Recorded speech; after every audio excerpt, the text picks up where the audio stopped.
Hey, what's up guys? Welcome back to the Project Reboot kitchen. Today we're going to do something a little bit different, and I'm going to show you a recipe from my heritage that I've adapted a little bit to better suit a more Western palate. Today in the Project Reboot kitchen, we're going to make kare-kare. Kare-kare is a meat stew in a rich and delicious peanut butter based broth that is warm, comforting, and savory. I've made a couple of modifications to make it easier to find all the ingredients at your local Whole Foods, but also to make it a tad more keto friendly. So without further ado, let's do this. Now we're going to start by making a rich and flavorful stock that will serve as the base for our stew. I'm starting here by peeling some ginger, which is one of the secret ingredients that give this stew a distinctly Asian flair. After the ginger is peeled, I'll slice it into fairly large slices. This is all going into the Instant Pot, so there's no need for precision here. Next, I'm going to peel and slice this yellow onion, also into fairly large pieces. Now it's time to prep the meat. I've got a couple of pounds of chuck roast here that I'm going to cut into large cubes, and then I'll set it aside. Now this is my secret weapon. These are marrow bones. Not only will the bones impart some wonderful flavors and nutrients into the broth, but that marrow will slowly render down and give the broth a rich texture and flavor. Now that I've got everything prepped, it's time to start loading everything into the Instant Pot. I'll start by putting the meat in the pot, then I'll follow it up with the bones. Next I'm going to add the onions, and then the ginger, and then we'll toss in a couple of bay leaves to balance everything out. Next, I'll add some whole peppercorns.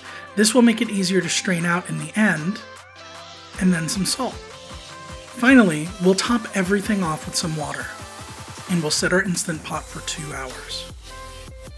While the pressure cooker is doing its thing, we'll go ahead and start prepping the rest of the ingredients. I'm going to dice a large shallot and then set it aside in my prep container.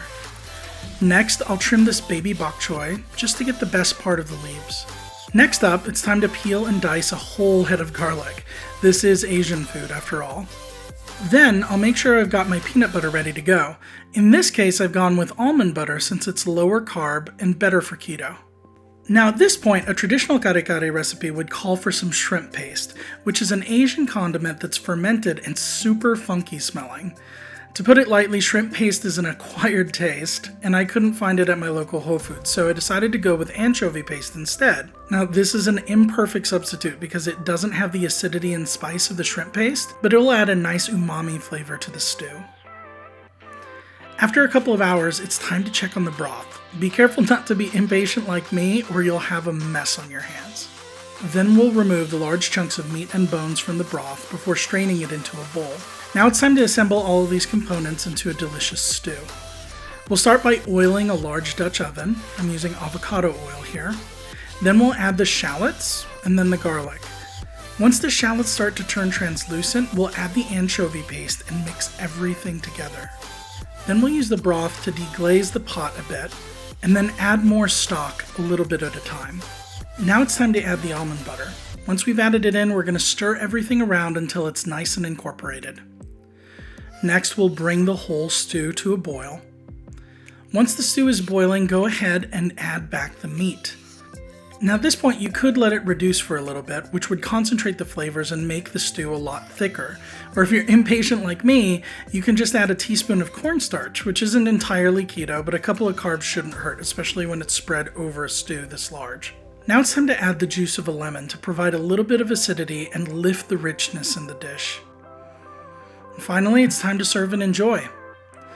Now, I like to add my bok choy to the stew right at the end so it stays crisp and adds a bit of texture to the stew. Now, don't be thrown off by the brownness of this stew. It's much more appetizing than it looks. It tastes like a warm hug on a cold, rainy day. At least that's how it tastes to me. But that said, a traditional kare-kare recipe would have included annatto powder to give it a rich, reddish color. I left it out since it doesn't really impact the flavor, but it definitely helps with the presentation.